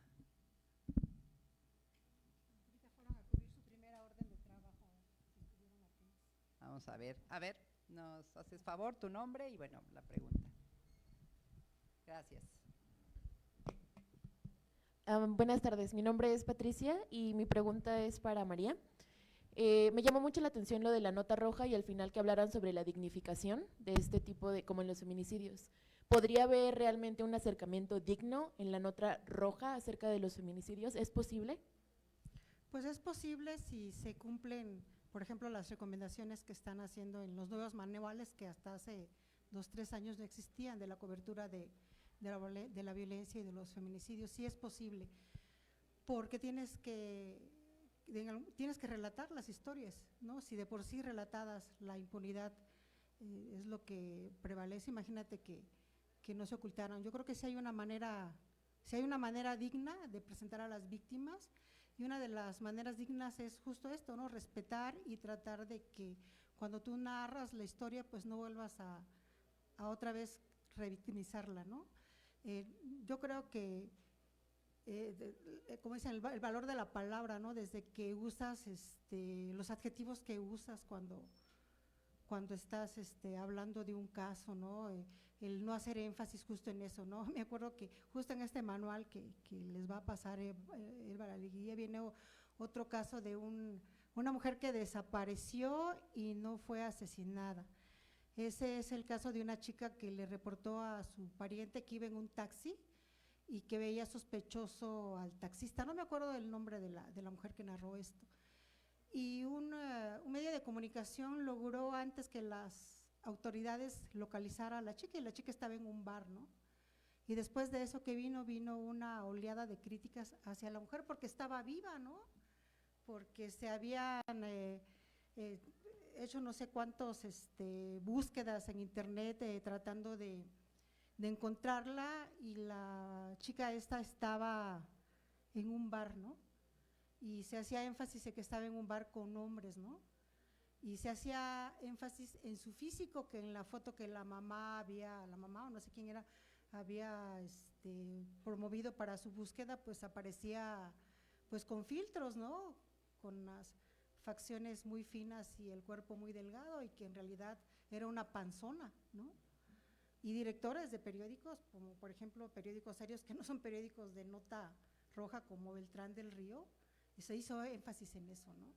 Entonces yo sí creo que en la manera en que los lectores y quienes hacemos los periódicos estemos conscientes de que existen otras maneras de presentar la información, es posible hacerlo, ¿no? O sea, si hay 10 feminicidios diarios, pues tienen que consignarse, ¿no? El error que se cometió, por ejemplo, con la publicación de el cuerpo desmembrado de Ingrid, pues a fin de cuentas sirvió para algo, ¿no? Para decir, oigan, o sea, no se puede hacer más, ¿no? O sea, mujeres salieron a gritar y a tirar las puertas de un periódico que la había exhibido, ¿no?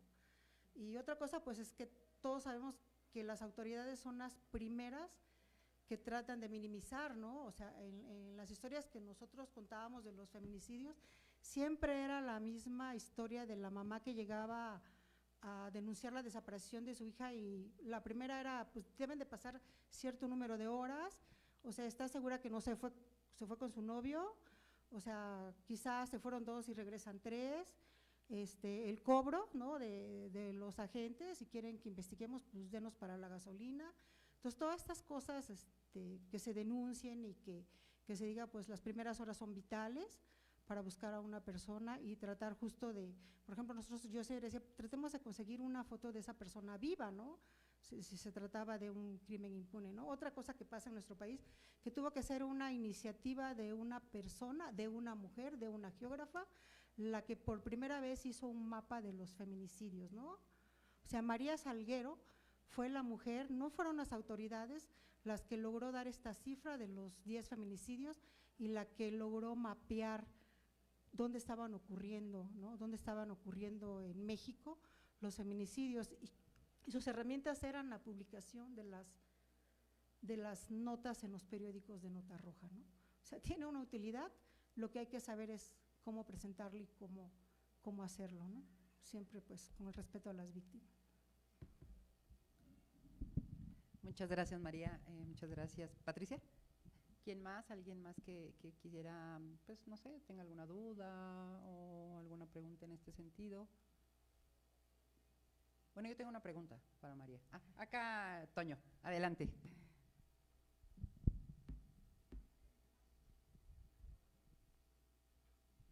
Sí, en el caso de medios electrónicos se está promoviendo la figura también de la editora de género. ¿Qué trabajo se está haciendo en medios escritos en este sentido, justamente para que ciertos temas sean trabajados conforme a esta visión ya de género, en la cual pues no pueden salir estos titulares tan terribles como los que encontramos muchas veces en la prensa, ¿no? ¿Quieres aportar de hasta donde Bueno, en el Universal, por ejemplo, existe un código de ética que es visible para todo el público lector y se han, por ejemplo, dado cursos en la redacción a los reporteros que cubren información y a los editores. Sí pasa muchas veces que en el afán de lograr el clic, ¿no? El editor que esté, por muy capacitado que esté o por mucho que se le haya dicho de esto, pues trata de usar las palabras que los buscadores dicen que son las que te van a dar más llamados, ¿no? O sea, eso es cierto, porque también las empresas tienen una demanda, ¿no? De que las notas sean leídas, de que haya más tráfico, para que haya más anunciantes y demás. Entonces sí hay que ser ahí muy cuidadosos y muchas veces las notas se bajan cuando los lectores o los familiares exigen, ¿no? De decir, oye, esta nota pues se están pasando de listo, están usando una palabra que es ofensiva para la víctima, están exhibiendo una imagen que no está autorizada y no tiene que ser precisamente un familiar de la persona afectada al que lo hace, ¿no? Y el periódico está obligado a bajar la nota, ¿no? Sí se exige que se baje tanto del portal como que se publique una nota de aclaración sobre los hechos. Yo creo que sí son pequeños, pero sí se han dado algunos pasos respecto de las víctimas, ¿no? Bueno, yo agregaría en este sentido para la prensa escrita que justamente este manual, a mí por eso me pareció muy importante podérselos presentar, porque si bien no tiene este asunto de obligatoriedad en que a fuerzas pues todos los medios de comunicación lo tengan que emprender, sí es una brújula, sí es una directriz que permite pues crear esta conciencia y a lo mejor si mi medio o en mi medio de comunicación, trátese radio, prensa o televisión o mi medio online, offline, o incluso como community manager en las redes sociales, nadie me lo ha pedido, pues a lo mejor si yo lo veo, digo, bueno, pues justamente esto es lo que yo puedo hacer para erradicar esta violencia en los medios de comunicación desde utilizar el lenguaje. Y muy interesante esto, por ejemplo, que lo que comentas, Toño, acerca de estas iniciativas en la radio, ¿no? En prensa me parece que está en este sentido puesto y creo que cada vez más lo va a hacer. Ojalá este manual, insisto, salió en noviembre, lo publicaron en noviembre, pues cada vez más no solo radio o televisión o prensa lo retomen, porque me parece, es muy ilustrativo, te dice el ABC de cómo abordar la información para el caso de feminicidios, niñas y mujeres y también el lenguaje inclusivo. Bueno, antes de que existiera este manual, también hay que reconocer que la Secretaría de Gobernación tiene la Comisión de Medios Impresos y te llaman si tú, por ejemplo, publicas la foto de algún niño o de alguna mujer y te hacen un seguimiento, no, pues ustedes publicaron esto y tú te tienes que comprometer a dejar de hacerlo. Hubo un tiempo en que daban en la misma Secretaría de Gobernación cursos, o sea, en ningún momento te decían usted no puede publicar eso, sino te decían esto está violando esto y esto. Y las, digamos, como capacitaciones que te daban, tenían que ver hasta desde como el manejo de la mujer en la publicidad, que ahorita me llamó la atención que en la nueva clase de género es solo para periodistas y no para publicistas, pero justo ahí te llamaban a decir, bueno, el manejo de la publicidad durante siglos, la mujer ha sido usada como objeto, ¿no? La mujer es la que va detrás del coche, el hombre es el que va manejando, ¿no? O sea, la mujer espera desde la publicidad de hace años en la casa muy arregladita al esposo para darle de comer el producto que estás anunciando, pero sí tiene Gobernación sus lineamientos acerca de cómo se publican las cosas y puede sancionarte, ¿no? Por ejemplo, en el tiempo que yo estuve en el Gráfico, nunca nos sancionaron y el llamado más fuerte de atención que tuvimos fue de un niño que había sido víctima de violencia y estaba encerrado en un hoyo, ¿no? Y esas fotos justo nos las habían pasado de la Procuraduría, ¿no? Pues sí entender que aunque te las pasen y aunque sea un caso muy cruel, pues es un menor de edad, ¿no? Es un menor de edad y no lo puedes publicar. También esos llamados de atención sirven, por ejemplo, ahorita veía que se ponía, no puedes poner el lugar donde vive la persona, el edificio donde fue perpetrado algún crimen. Nosotros una vez en una nota cometimos también un error de una chica que había sido violada, ¿no? La chica contó la historia, se tuvo acceso a la nota y al reportero se le hizo muy fácil ir a ver dónde vivía, ¿no? Y publicó la dirección, ¿no? Y la chica nos envió una carta, o sea, terrible, en la que decía, o sea, yo esto lo denuncié, pero mi familia no lo sabía, ¿no? Y ahora todos mis vecinos saben que hice yo, ¿no?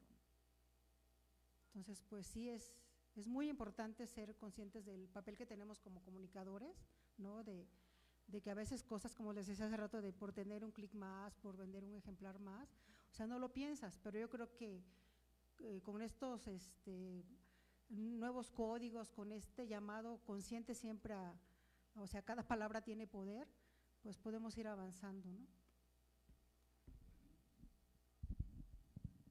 Bueno, yo entonces cerraría con una pregunta también a María, que si nos pudieras platicar muy brevemente, ¿cuáles en tu experiencia fueron los principales obstáculos a los que te enfrentaste? Porque, insisto, eres de estas mujeres símbolo, de estas mujeres que logran llegar a una dirección de un periódico. Ya platicaste en tu experiencia, pero sí muy puntualmente nos puedes decir cuáles fueron estos obstáculos. Ya uno, lo comentaste, que quedó muy claro que bueno, la chamba la hacías tú, ¿no? Durante muchísimos años, pero algún otro que tú hayas detectado con los tiempos, con las cargas laborales, con temas de salud que por supuesto repercuten y tienen que ver para no acceder o siempre toparse con el techo de cristal o andar ahí caminando en estos suelos pegajosos. Pues yo creo que el principal obstáculo es ser mujer, ¿no?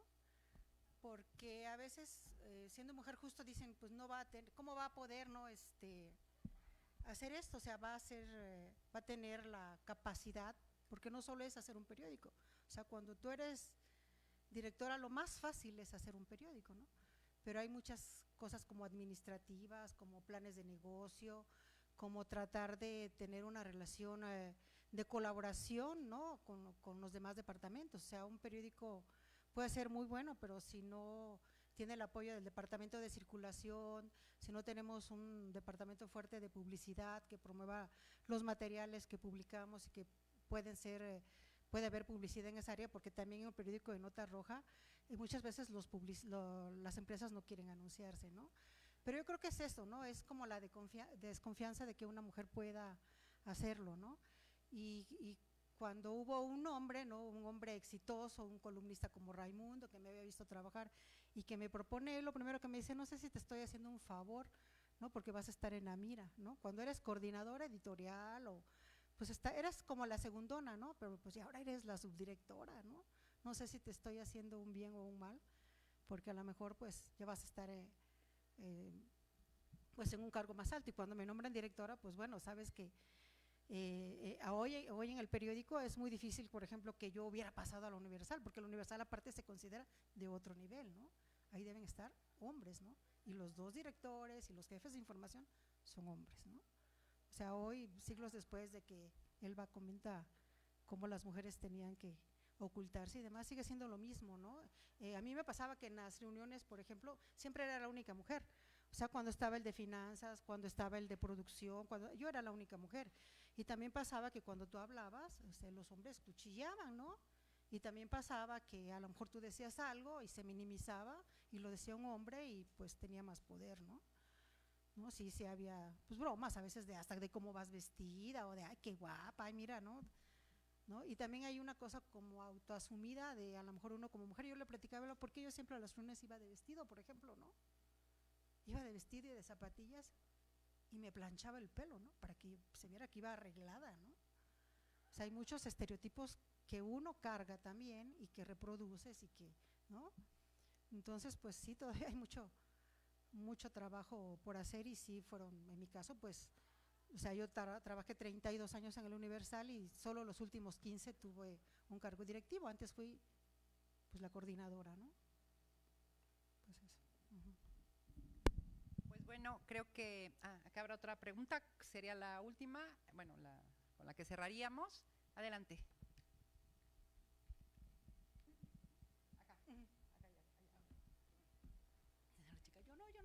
Gracias. Bueno, ya una última pregunta porque es como, estoy como un poco confundido. Por ejemplo, en el caso de esto que mencionaban como de la censura y la sensibilidad que habría que tener con el material gráfico, con las víctimas, a lo mejor, o por lo menos mi pregunta más bien es, ¿qué se podría, o bueno, qué propuestas a lo mejor podrían tener para que este material pueda ser difundido? Y no me refiero como con el fin de como de generar morbo, sino por ejemplo con este caso que decían de Ingrid, porque hablamos que se hizo lo de la ley Ingrid a partir de que fue difundido su material. Entonces, ¿no sería también un poco, pues, es como decirlo? ¿Qué se puede hacer? ¿Qué se puede Ajá, hacer? sí, porque Si en base no a… puedes publicar este material, ¿cómo puedes ilustrar? ¿Cómo puede el fotógrafo en un momento dado suplir esta situación en donde evidentemente si tú sacas la foto del cadáver, estás otra vez con Sí, claro, violentando? todo siempre con respeto a la familia y todo, pero, o sea, a lo que me refiero es que no igual jugaría un poco en contra de la justicia de la víctima, No, porque sería como, si no hay, a lo mejor sería como un poco tapar la realidad y no darle como la importancia que debería tener el caso, ¿no? yo comento esto, yo estuve como coeditora en Reforma, y ahí yo tengo muy claro, esto fue hace muchos años, unos 20 años, y a nosotros sí se nos pedía puntualmente que ninguna fotografía, y son fotógrafos como tú ahora, los fotógrafos que salían a la calle a traer sus imágenes, igual que los reporteros, nosotros teníamos un stock de fotografías, y de ahí revisábamos y seleccionábamos. Como coeditor, una de tus funciones es esa también. Ya traes un primer filtro por parte del jefe del área de fotografía, pero sí nos pedían que no cuerpos ni de los atropellados, en este caso, pues, de las víctimas. Y sabes que utilizaban mucho, que ya María lo mencionó hace rato, como es una figura, la sinécdoque, que además a todos nos queda claro, la parte por el todo. No necesitas mostrarme el cuerpo sanguinolento, con a lo mejor los intestinos de fuera, para saber que fue cruento, pero si tú me muestras a lo mejor los pies únicamente, uno para acá, no sé, pensando con todo el respeto, yo entiendo que hubo ahí muchísima crueldad, ¿no? Otra vez la parte por el todo, y esto uno ayudaría a informar, porque este es nuestro trabajo, pero también respetando y no revictimizando a las, pues no sé, a la persona en general, no solo para las mujeres, en general, porque en aquel entonces era una norma que no podíamos publicar ni rostros de mujeres, bueno, de mujeres, de algún tipo de mujeres en concreto, con algunas actividades como la prostitución, ni tampoco el de niños, ¿no? También la protección de las infancias es otro tema que aquí como periodista nos compete, pero bueno, y en el caso de los cadáveres, de los atropellados, de los accidentados, con mucho respeto para la persona que ha fallecido. Ese es un recurso. También yo me acuerdo que en una plática, no me acuerdo ni qué editor de fotografía, que platicaba con los reporteros del Gráfico, decía que a lo mejor la mejor imagen no la encuentras en el primer disparo, sino que había que esperar, y que a veces la mejor imagen era quizá cuando alguien, por ejemplo, abrazaba a la víctima, ¿no? Y que podría ser una foto que no estabas poniendo el foco en la persona atropellada que murió, sino que era quizá una imagen de dolor, pero que hasta él hablaba como de la piedad, ¿no? Donde lo abrazaba. Nosotros, por ejemplo, al escoger las fotos, también un día hubo un accidente de estudiantes universitarios, me acuerdo, y la foto que yo escogí era un chico que en el brazo tenía sus pulseras, ¿no? Era un chico joven y en el brazo tenía sus pulseras, no publicamos su rostro, ¿no? Entonces, decía también a veces, si tú te esperas un momento, o sea, no te vas con que, ay, antes de que me lo tapen, porque ahí también siempre hay peleas con los policías porque ellos las toman y luego las venden, es esperar y puedes encontrar, también publicamos fotos a veces que en el retrovisor del espejo se veía la imagen, o no sé, alguna vez que alguien iba cruzando y hasta tenía que ver con, una vez un choque hubo, me acuerdo, iban pasando unas madres ahí, yo me acuerdo que se veía como el hilito de sangre e iban pasando las monjas y nada más pusimos una cosa como madres, ¿no? Hablando sobre el choque, ¿no? Entonces es más o menos lo que como editor a veces le pides al fotógrafo, no te vayas rápido, ¿no? O sea, espérate un momento y quizá tienes una imagen que no va a ser el rostro ahí sangrando, ¿no? Pues muchísimas gracias, chicas, chicos, muchachas, muchachos, chiques, muchaches, hablando de lenguaje inclusivo. Les agradecemos muchísimo a nombre de la doctora Yana, a distancia de María Félix, pues muchas gracias por su asistencia. Creo que cerrarían por acá. Yo ya estoy despidiendo, pero hola maestras. Claro, mucho éxito. Agradecemos a las personas del panel por sus valiosas aportaciones y conocimientos, también al público asistente por su entusiasta participación con sus preguntas y comentarios. Ahora me permito realizar la entrega del reconocimiento a nuestras invitadas. Universidad Nacional Autónoma de México, Facultad de Estudios Superiores Aragón, División de Ciencias Sociales, Comunicación y Periodismo, otorgan el presente reconocimiento a la doctora Elba Teresa Chávez Lomelí por su destacada participación en el marco de la Semana de la Comunicación 2024 con la conferencia Comunicación y Género, una mirada nacional e internacional, que se llevó a cabo en abril del presente año en las instalaciones de la Facultad, Nezahualcóyotl, Estado de México, 9 de abril del 2024. Muchas gracias.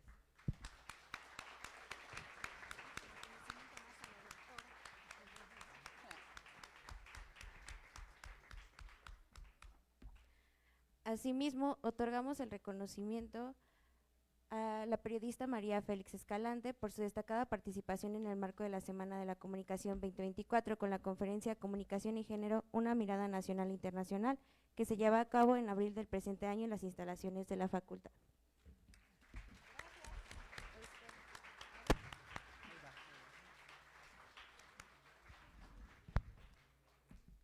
De igual forma, otorgamos de manera simbólica el reconocimiento a la doctora Yana Franco por su destacada participación en el marco de la Semana de la Comunicación 2024 con la conferencia Comunicación y Género, una mirada nacional e internacional, que se lleva a cabo en abril del presente año en las instalaciones de la Facultad. Una comisión para él entregarlo a España. ¿Quién quiere irse a entregar a la Universidad Complutense? Finalizamos esta presentación y les invitamos a seguir participando en los demás eventos que la carrera de Comunicación y Periodismo de la Facultad ha planeado en el marco de esta importante semana. Por mi raza hablará el espíritu. Hasta pronto.